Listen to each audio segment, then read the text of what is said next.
109 years ago, Arsenal Football Club made a 12-mile journey across London and became arch rivals with Tottenham Hotspur.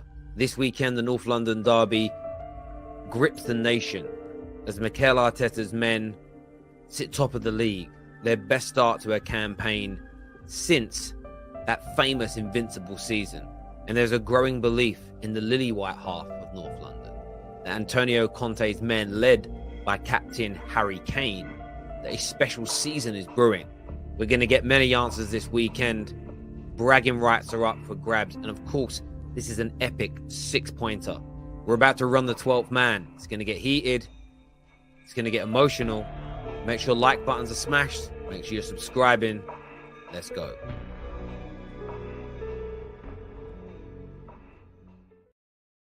Welcome back. Welcome to the 12th. I thought we'd have a nice, dramatic entrance to this show. I'm joined this evening for the first ever live episode of the 12th Man by Jessica Black and man like Patrick, because George has bottled it, we think. George has bottled it. He hasn't shown up tonight. So Patty stepped in. Yeah. Oh, sorry. Am I muted? Okay, I'm muted. Yeah, none of that bottling notion was Spurs fans, okay? Let's move that bottling stuff over to the side. He couldn't make it. He didn't bottle it. We don't do that over here. We don't do that anymore. We leave that to the other side. We know what happened at the back end of last year, don't we? So yeah, there's only one bottle jobs in North London, and it doesn't start with a T. There you go. Okay, so that's how we're gonna start things out. All right, great. All right. That's how it is. I'm gonna go to Patrick first. You're the away team. I need to ask you this question. This is the first question I've got. There's a lot of Arsenal fans that think they're back, they think they're clear. Do you think Arsenal are a little bit overconfident going into this game? You know what? No, to be fair, if I take my Spurs hat off and just talk football, you gotta give them their credit, man. They deserve the respect that they are. Actually, let me rewind that a bit. They deserve the plaudits for this season, of course. Don't get too carried away, but enjoy the moment. At the end of the day, they're first. They've won all their games. No, they've lost to thing. But to be fair, they're first. They got the most points in the Premier League. They are playing good football.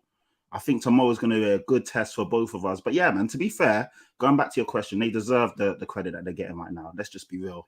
You got to call a spade a spade. They're playing good football. They're doing well. It's a diplomatic answer. It's a diplomatic answer. It's not. It's real. Like I could say, but no, I just got to keep it real, man. They're playing good. They deserve to be where they're at.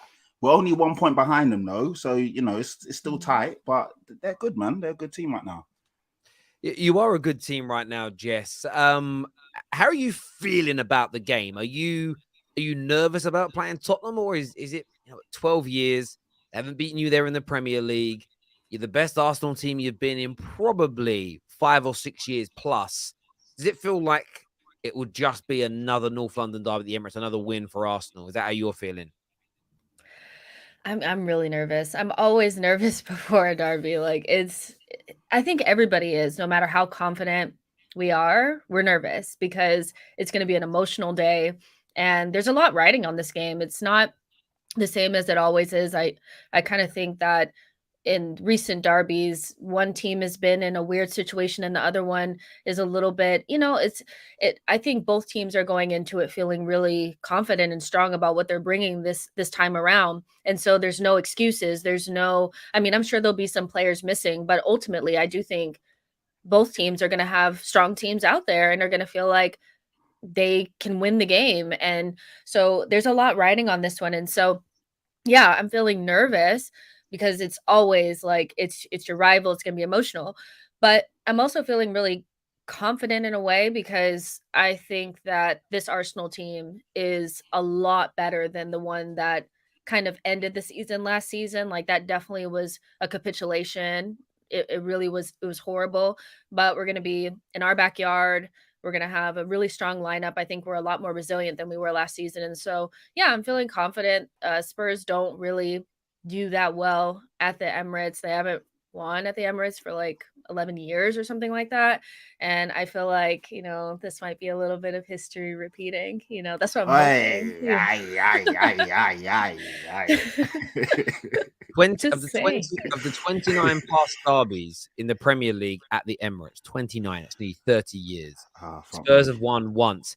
How do you go there? How do you go there, Patrick, on Saturday? Tomorrow, literally, when I say tomorrow, it's literally just over 12 hours time. I know, Right? it's so mad. close It's enough. mad. It's mad. It's so close. How do you go there and win? What do you have to do to beat? How do you beat this Arsenal team, my friend?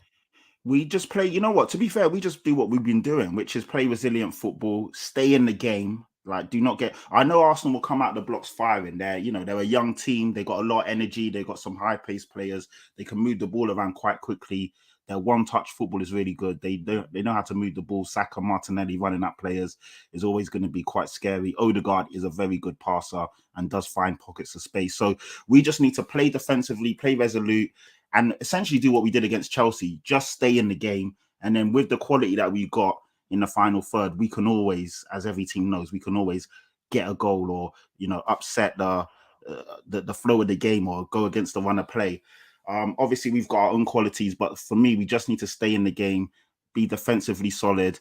And then we know we will get chances because Arsenal will bomb forward. They will leave space behind. And then we just need to take our chances. We are quite clinical. It's great for me that Son comes into this game in good form again, which is good. So no question marks there. He won't be panicking and snatching at shots and overdoing it. But Richarlison's in great form as well. And Harry Kane is just Harry Kane. So for me, I go into this game, like Jess was saying, with a lot of confidence. And I'm excited, man, to be honest. I'm excited. Obviously, I'm nervous. I'm going to be mad nervous tomorrow before the game kicks off. It's going to be nuts. But at the same time, I am excited. I think it's a good test for both teams. We both need to see where we're at. I'm excited to see, even like for the Arsenal side of things, I'm excited to see Saliba against two world-class players. Let's see what he's got against Kane and Son, because the guy looks good, but I want to see him tested. And then can Saliba keep Son and Kane quiet? If he does, will Richarlison pop up? If Kulu's fit, will he pop up? Will we see someone else like Bentancur or Højbjerg, maybe pop up with it? There's a lot of different narratives for this game, so it's going to be great, man. Two good teams going into it. Obviously, there can only hopefully be one winner. In the same, I don't know, man. I just have a weird feeling that it's going to be a draw. I don't know why, but yeah, we'll see, You're man. hoping we'll see. for a draw. All right, listen, I will take a draw all day long. I'll snatch your hands off for a draw right now. When Terry started talking, I was like, this is going to be bad. He's like, once in 29 years. I haven't even checked the stats. But I don't even want to know that kind of shit. Well, that is bad. But those kind of records are there to be broken. Every time when the commentators start the game and they're like, this Tottenham team haven't won here for 28 years. And then, that's the day. Hopefully that is the case. So, yeah, man, come on. A lot of people are expecting me to be on Arsenal side in this preview. That's not what the 12th man is about. I'm Switzerland. What I would say about this, about once in 29 years, if you win tomorrow, Arsenal fans will say, well, it's only twice in 29 years. Why are you celebrating? Well, winning tomorrow is the reason to celebrate. The fact that you never do it. The fact that this is, it's so rare for you. I mean, there's been more solar eclipses in this period. Terry, stop. That's not even a dig, but it's something to celebrate. To get what I'm saying, and I think from my point of view, if I'm a Spurs fan, I don't like the phrase "free hit," but it feels an element of that tomorrow because most Arsenal fans are not giving you a chance. Most feel they're superior to you in every way. And that's the question I've got for you, Jess. When you look at the Arsenal team and manager, do you feel superior to this Tottenham team? Do I feel superior? No. Like, I don't mean on a personal human level. I'm talking purely football and sport, where you're allowed to have like me and them, like we're bigger, we're better. That's allowed in sport. Do you know what I mean? We're not gonna work this up. I like Jess's answer, man. I like that. I think because superior is an interesting word to use, to be honest. But I think that, I've always felt like this about Spurs. They have the elite level talent at the top end of the pitch that makes them special. But everything behind that, for me, Patrick, I've had this opinion for a long time, is, good/average. Like, I don't think the players behind those players are anything to be writing home about. So when I look at the difference between Spurs and Arsenal, I think you guys have more experience. You guys have experienced world-class manager, and you have elite level talent at the top end of the pitch. But I think the sum of our parts just push us over the edge just a little bit more. I think we have just a little bit more of that. Our entire team is kind of really good. And I know that a lot of people feel like this is as good as we're going to get, but the two players that are playing in the front line are like 20 years old. So I think we have further that we can go. And if with what we have now, Arteta's not world class, the top end of our pitch are not elite level players, but they can get there. I just feel like we are moving in a direction where we could overtake you guys. And for us to be so kind of like young and raw and like have a young coach, like for us to be even this close to you guys really is kind of like, you guys have to look at that. It's like you guys have had this group for a while, kind of old. How's this new, project Arsenal? Nah. I mean, no, but think about it, Patrick. Think about it, Patrick. Just a couple like years ago, you guys thought you guys were like light years ahead of us. And now what? Look at these, like our players are like 20. And they ain't really all good. 20. Come on. Party's about 29. Xhaka's about 30. And that's it. I don't know. I can't. El Nene's easily in his late 20s. Are you counting El Nene? He's not a starter. He's a player, man. Listen, he plays a lot of games for you lot. And I'm sure if I go through the things, how old is Tommy Yasu? He's about 24. All right, listen. Tommy Yasu was 22. Right, Tommy Yasu was 22. He looks about 30. He's probably a ringer. Like when he come over, okay. Scratching the passport back a bit and all of that. All I'm saying is that for you guys, this is it. Like this is it for you guys. We have just kind of like started going, and we're not far. Like we are pretty even, and the sum of our parts for me is better than just having like three world-class players at the top end of the pitch. Like I just think it's just you guys are a little imbalanced. In theory, yeah, like your trajectory looks good in theory, but as we know, players can go like that and then they can go like that, or players can do that and go boom, or they can be up there. And do you know what I mean? There's no rhyme or reason why someone like maybe I don't know, like a Martinelli is the first name that came to mind. He looks good and he looks like he's going like that, but he could just hit a cliff or hit a flat wall and just stay at that level. We see it happen. Or someone could come out of nowhere. Like even Harry Kane. Harry Kane wasn't touted as one of the best players in the world when he was coming through the ranks, like the under 21s and this and that. But he just went nuts, worked hard, worked his arse off, got his chance and took it. So there's no like, at the moment, Arsenal do look like, they're going you are going in the right direction. Let me rewind that a bit. But it doesn't mean you're going to keep going up and up and up. You know what I mean? And right now, you're looking good. But like I said, there's only 1 point in it. Only 1 point in it, and we're only 7 games in. Imagine if we do the unthinkable tomorrow and go there and get a win. What happens then? What's the narrative there? No, we're just Arteta got it wrong again. These youngsters, they're gonna learn. I'm still gonna be scared. I'm still gonna be scared. Stop it, man. But that's the thing, though. It's like there can't at some point with this Arsenal team, like just being honest, like. We are beyond the young players doing, needing to learn and all this kind of stuff. When we lose a game, and we lost it because we weren't good enough. Like, that's just the reality. So if Spurs do come to the Emirates and do the unthinkable, then we just lost. Like it, we just weren't good enough. And that's what it is. It doesn't mean we're not a good team. It means that we have things to work on. But I think that's why it's important for Arsenal to win this game, because we play Liverpool next in the league. It's kind of like, you have to kind of start building those blocks of being able to beat the top 6 in your own backyard at the very least, so this is really important for Arsenal. I do think that this is more important for Arsenal than it is for Spurs, because like Terry's already said, it's not a free hit, but if you lose, you lose. But if Arsenal lose, it's a big deal. So, but I back us to win this game. I think we're different at our place. Like, of course, when we go away to you guys, it's hard. I think we're different at our place, and I do think we're different than last season. I think we're gonna win the game, but it's gonna be tough. You're gonna get your penalty. You're gonna get that. We know you're gonna get your penalty. Stop. Look, listen, all these excuses already. You're gonna get a soft penalty. You lot stop fouling. Stop committing silly errors in the box. You lot just, my you know what I mean? gosh, It's not the referee's not. As a Tottenham fan, be real. You guys get so many you get these.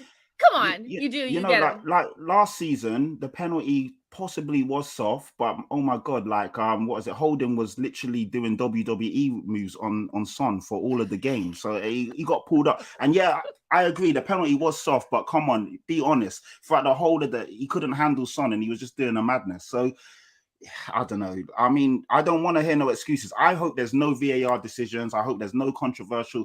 I just want it to be a football game that's decided on the pitch by the footballers. And then that way, if we do win or get a result, there's no excuses, because you guys always have a caveat for all of this amazing football and all of these amazing young talents. Yeah, there's always an excuse, like just like waiting to be loaded up. I don't want to hear it. I just want us to play football, and then we see who what's what. Do you know what I mean? But going back to it, I think Arsenal are favourites. I'd be a fool to say you're not. But I know that we've got something about us this year. Like I said, we're resilient. We stay in games. And then I think just with Kane, Son and Richarlison, we can definitely get something out of the game, man. And like I said, I'm looking forward to it. I really am. Yeah, you most certainly. I want to go back to something you said, Jess, around. I want to get your phrase right. It's like about a sum of total. What is he said? Some of the parts is better than basically than the Tottenham team. Cool. How many of these Tottenham players right now get into your strongest 11 at Arsenal, in your opinion, Jess? Name them. And be honest. Patrick, I'm going to be honest, and you're not going to like it. Our strongest 11, strongest 11, the way that we're playing right now, like, sorry. None of your midfielders get into our team. They just don't. Our midfield is really, really good, solid. That middle three, maybe Romero, like I'll give you that, because Gabriel has his moments. Maybe I'll give you that. Maybe I'll give you that. But even if he does, it's still our back four minus Gabriel. Like nobody else gets in. No, they don't. This is mental. Saliba, who? Even Dyer? I didn't want to interrupt. I obviously wanted to. I don't want to be rude. I want you to finish. But to say that none of our midfielders get in, Højbjerg's been one of the best midfielders in the Prem this season. He was even up for player of the month in the month that just gone. But how does he not get in? So what? But why would he get in ahead of Xhaka? Xhaka has more assists than him. Xhaka's rubbish. That's why he gets in ahead of him. No, everything that Xhaka can do, Højbjerg can do. And the thing is, none of them. Højbjerg's not someone that looks great on the ball, and so Højbjerg's not someone that you. And Xhaka does look good on the ball, so that's something that he can do that Højbjerg cannot. He's always got a mistake in him. He's always got something. He's a liability. Let's be honest. The guy is a walking liability. He's actually. I get where you're going with that, but like if we're talking about this season right now, here and now, this minute, I am not taking Højbjerg and replacing Xhaka with him because Xhaka's playing really, really good. And no, why? Xhaka's playing, is Højbjerg, one of the best midfield. But then if they're both really good, why would I take? Because Terry asked me who gets into our 11. If Xhaka's playing good and he's one of the best midfielders in the league right now, and so is Højbjerg, why would I switch them? And I'm definitely not going to switch anybody for Thomas Partey. I'm definitely not going to switch anybody for Odegaard. So none of your midfielders get in. Now, if Partey's available, where this whole Partey. But see what you're doing is you're conflating talent with absences and injuries. No, I'm Thomas just keeping Partey it. does get injured, but like if he's available, he walks into your midfield. No, he doesn't. If he's available, yes, he does. He definitely does. The Atletico Madrid Partey might have, but not this Partey, not this version, not this guy that I've seen in the Premier League for the last 18, 24 months.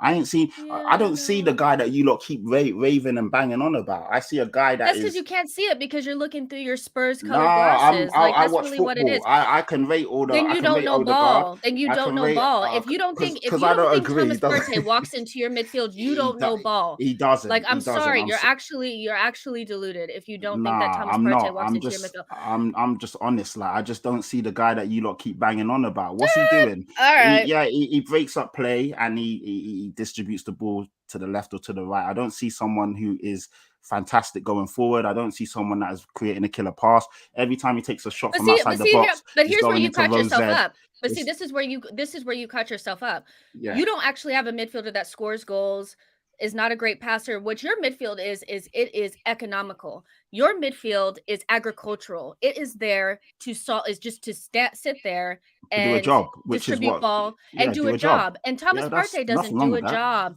Xhaka doesn't do a job. Those players actually play ball. So again, your midfielders don't get into our midfield. So Now, Bentancur doesn't play ball. You don't see Bentancur breaking the line with passes. You don't see Bentancur getting us tackling and running up a play. Even in the other game, stealing the ball and basically but even scoring though from he a nice. does that, but see that's the thing. It's like you're telling me about one time Bentancur did something. I'm not telling you. I'm saying this is what he does. But Xhaka's done that 3 times this season because he has 3 assists.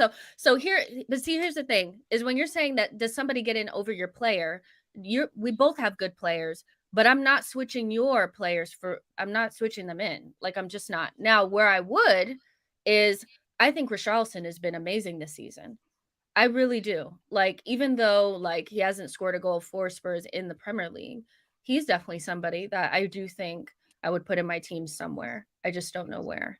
And probably Kane, too, as well, which is unfair probably to Gabriel Jesus because I do think he's been amazing.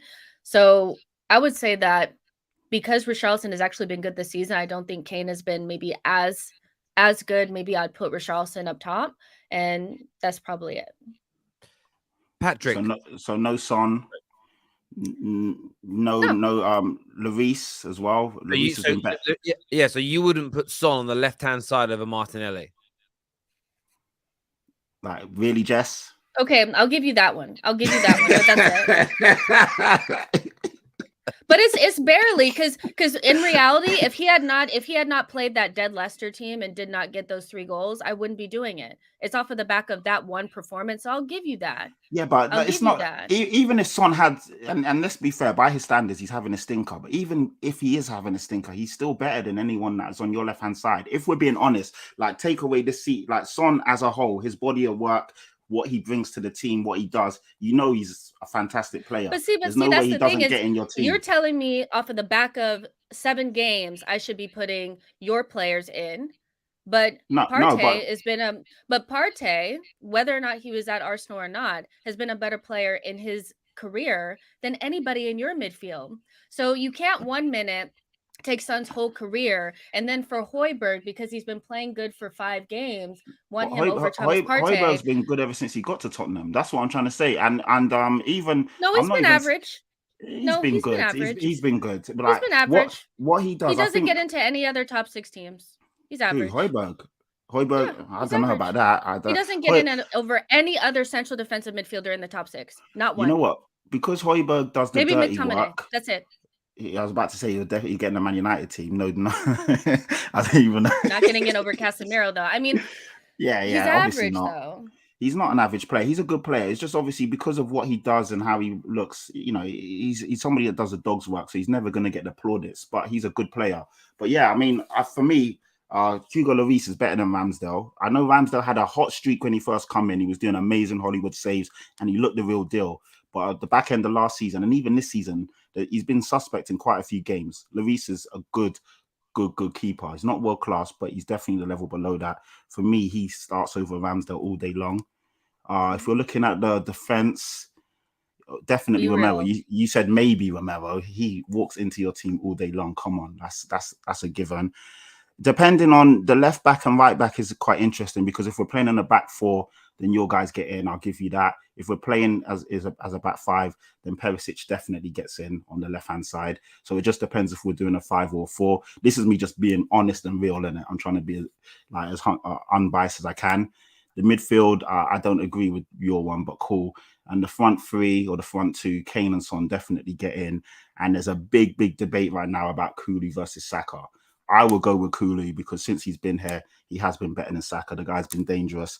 I know some of you guys will go for Saka. That one, I'll let the fans decide. But for me, our front 3 is our front 3. It's an interesting one to listen to, because it's almost Arsenal's team play better football right now, but Spurs have a lot of quality players. They really do when you actually break it down. But viewers, what we'd like from you in the live comment section tonight, and anyone watching the playback, is your combined 11s in that comment section.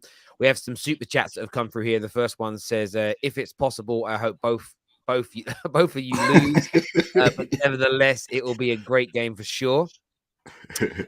Jess, stop being scared. We all have eyes to see that Arsenal are better than Tottenham this year. Spurs will suffer tomorrow, is what Enigma has got to say here. Spurs will suffer tomorrow.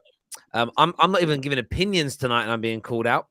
Terry, the EPL is 38 games, not 10. Tomorrow is an important game, as it is the Liverpool one, but it's not the end of the world if we lose both and still fourth. I mean, if we lose both, you're a Man United fan. I was going to say, who does this guy support? So I He's don't a Man United fan, Ali.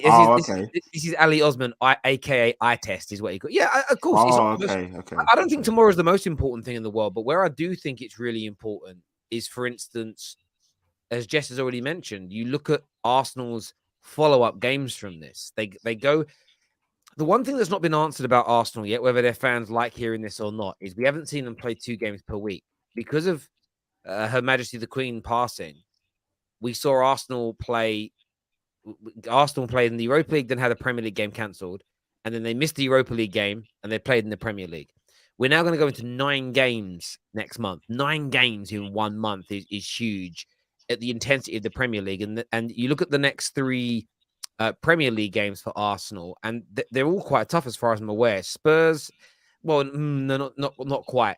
Sorry, they've got Tottenham followed by Liverpool, and then I said away to Leeds. Actually, away to Leeds, it's not Bielsa's team anymore. They're not as easy to break down at times. Yeah, they're quite good. They're quite good. It's 3 tough games with European football sandwiched in between. So where I disagree with you, Ali Osman, is I do think this game is important because it's a game Arsenal nearly always win, and they won't be wanting to drop points in this and then having to play Liverpool, a game that they nearly always lose, because you suddenly lose back-to-back games, and then suddenly the Premier League is 3 defeats in 4, and the pressure and the feeling is different. So Arsenal are going to want to win tomorrow for more than just the 3 points, more than just for the bragging rights. I think there's a lot more riding on it personally in relation to that. Another super chat came in. It says, hey guys, super sad news. Colleen straight out rejected me. In her words, my face was too symmetrical and got Unai Emery enough and not Unai Emery enough, like broken hearted. Come on, you Spurs.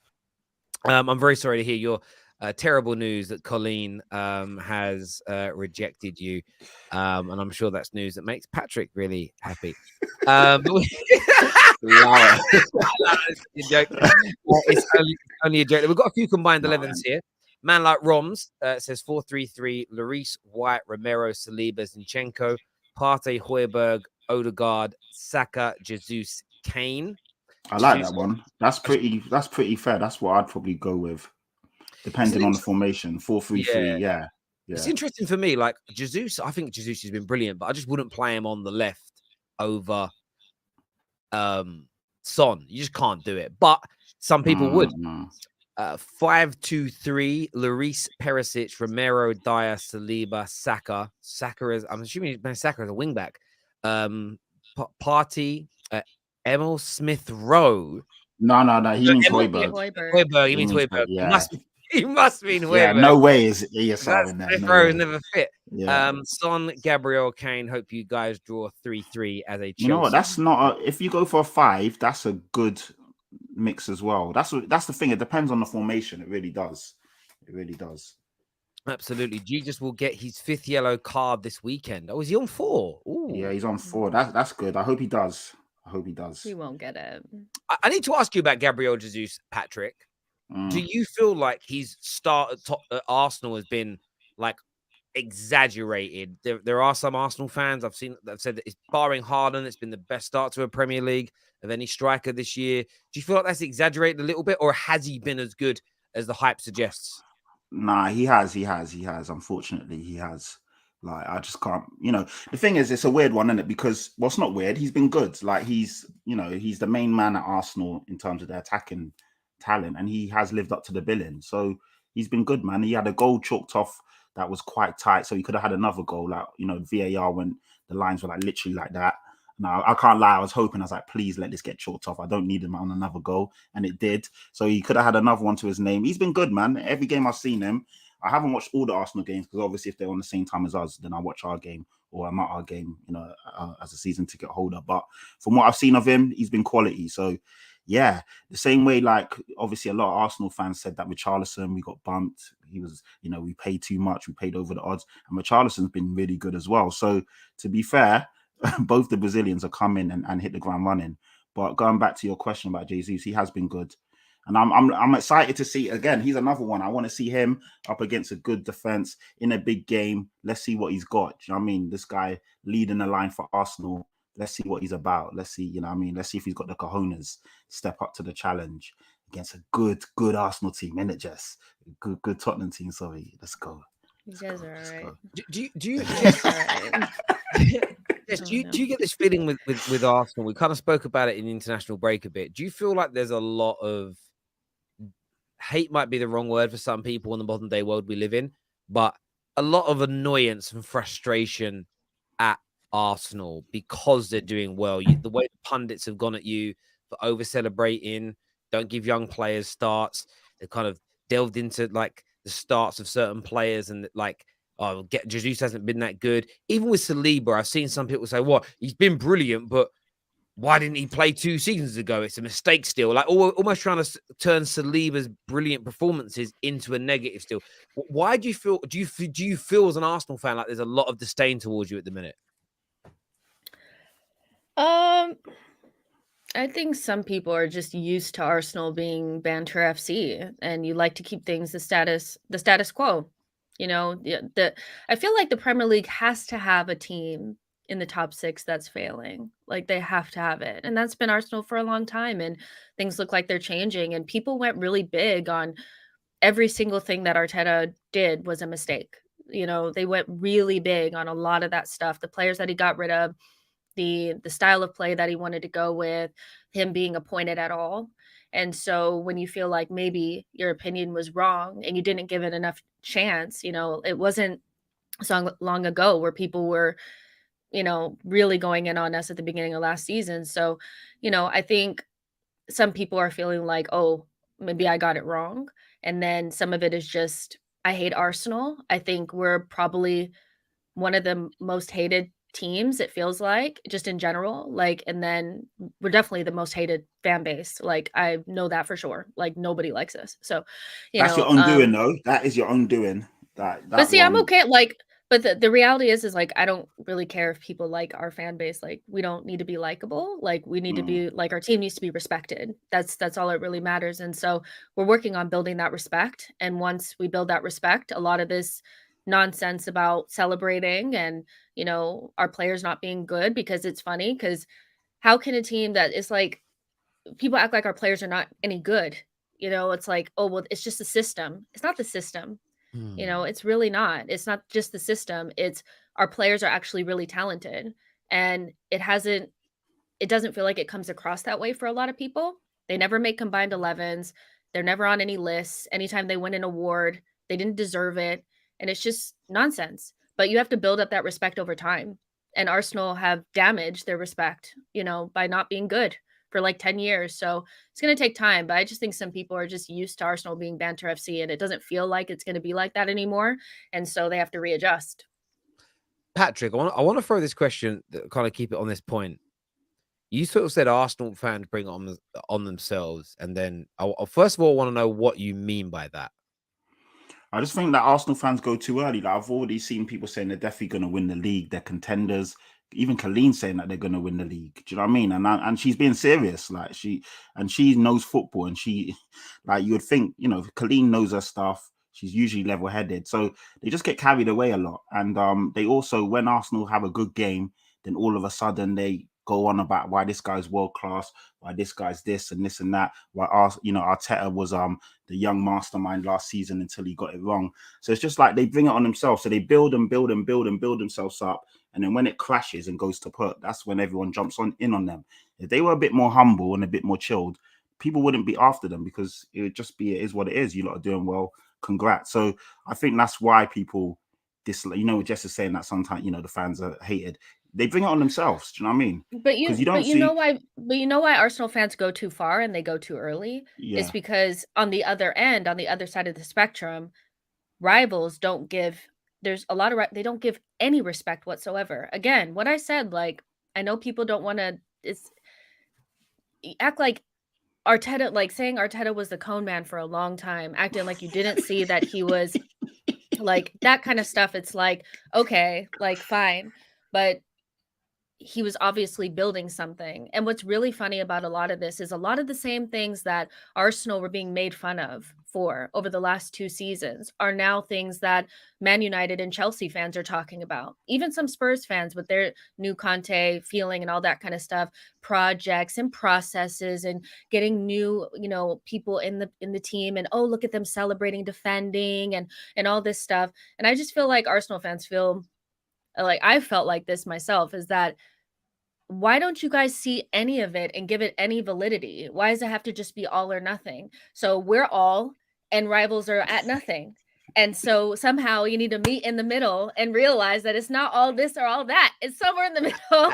And that's why I wanted to ask, because for me, listening to, I get both sides of this argument. I get that some people will see Arsenal fans, and we'll keep it to the football terrace community. I'm not speaking about people outside of it.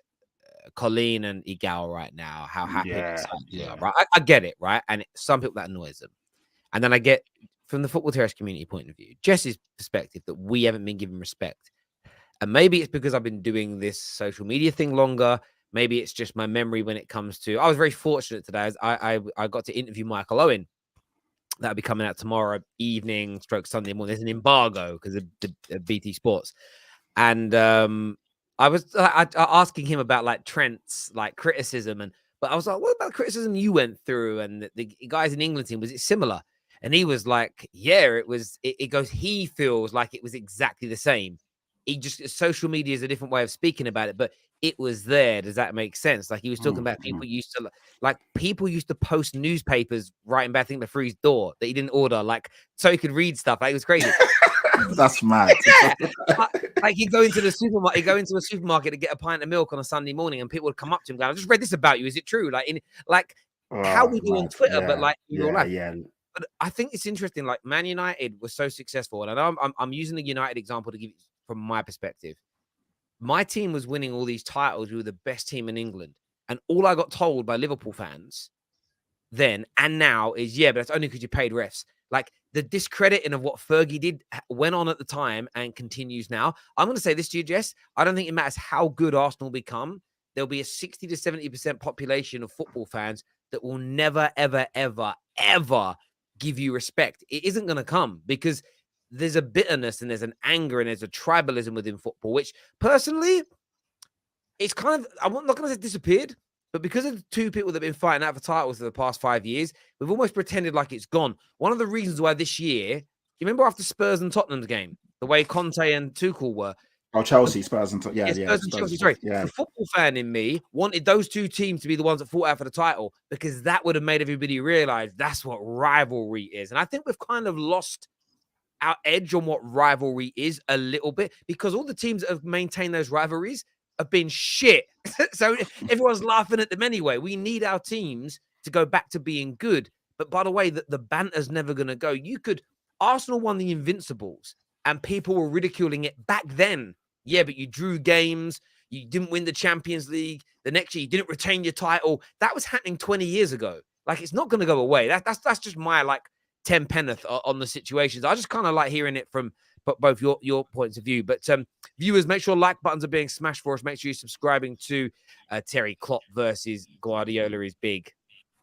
Yeah, it's kind of boring. I get what you're saying, Terry, because that's Sky Sports and the media trying to big up that. That's not a real rivalry. They don't hate each other. Yeah, there's no bit in that. The fans don't really, like a rivalry. The players don't hate each other. Yeah, fans don't hate each other. Don't care. You're not nervous before you play. You might be nervous because you might drop points, but there's not that real edge and that real. I think if they could ask for a draw before all of those games and not play them, they would say, yeah, let's just do that.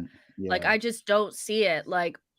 And in the past, when I would watch Man United and Arsenal play against each other in particular, if it came out to a draw, it's because they were fighting for so long that they just didn't get enough football in.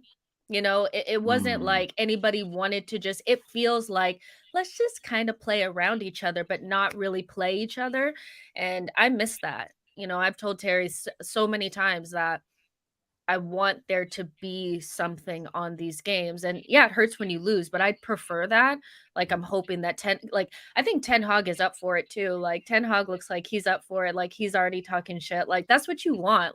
And Conte brings a little bit of that too. So hopefully those things will come back. But Pep and Klopp is crap. It's not good. It's boring. It is boring. We're done. It is shocking, and it's one of those things for me when I look at it along the lines of it's also smart from their point of view because both their teams are loved by the media. They're loved by the majority of their rivals, barring when I say rivals, not their direct rivals. But like the majority of the Premier League likes them. It's because they're not horrible. They don't speak badly. Fergie was taking shots at Newcastle when they were rubbish again. Like there's some small team from the North East. Like managers used to take snipes at each other. There was a bit of needle. It's so gone now. It needs to come back. And by the way, tomorrow listen, Arteta is an arse.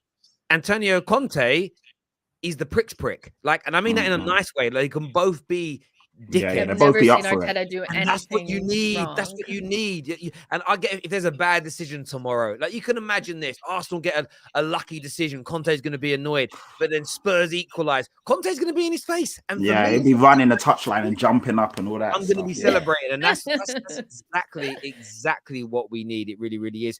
But peeps, I want to get predictions from you. We're going to go to you first, Patrick. What is the score going to be tomorrow, my friend? Go ahead and predict that draw because you know that's what you need. That's 2-2. what all you go get at the very most. You get it. 2-2. I can't. Yeah, I got. Yeah, players getting in your team, and if you say 2-2 draw, I got to keep it 100, man. I don't want to be out here talking. Yeah. It's unfortunately, I'm. Annoyingly, I've got to be honest. And a draw. Yeah, annoyingly. I get that. What you saying, Jay? We're gonna win 2-1. Like we're gonna win. Like come on, we have to. We just have to, and I just think we will. Like you're gonna get your pen. You're going to get it. I already see Kane running to the corner. I hate this. Doing this, whatever that nonsense is. I see it. It's happening. Like whatever. But we will score 2 goals and it'll be a 2-1. Yeah, you'll score 2 goals and it'll be 2-2. Yeah, and no penalties. And I said, no. And you guys will be decisions. Like, we played really well. We don't really play well there, but we played well. Just unlucky. Nah. We don't want none of that stuff, man. None of that. I changed my mind for my 3-1. Changed it. What are you going for? 4-2. To who? To Arsenal. I think there's going to be loads of goals tomorrow. I think it's remember that game where Bentley scored the screamer, Lennon got the last minute equal. I think it's going to be one of those games. I think Arsenal attack and they're open. You guys counter.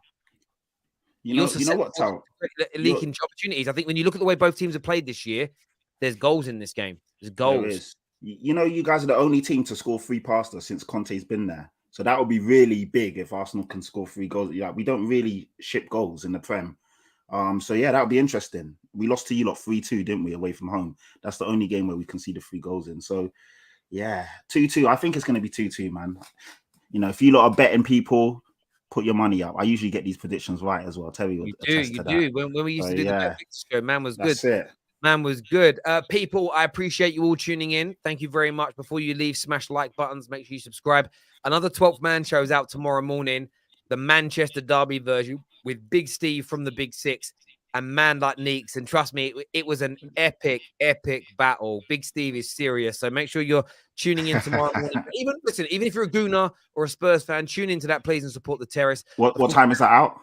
That'll be out about 9 a.m. tomorrow morning. Cool, so if Arsenal and Spurs fans want to take their mind off their game, settle their nerves, that's out tomorrow morning.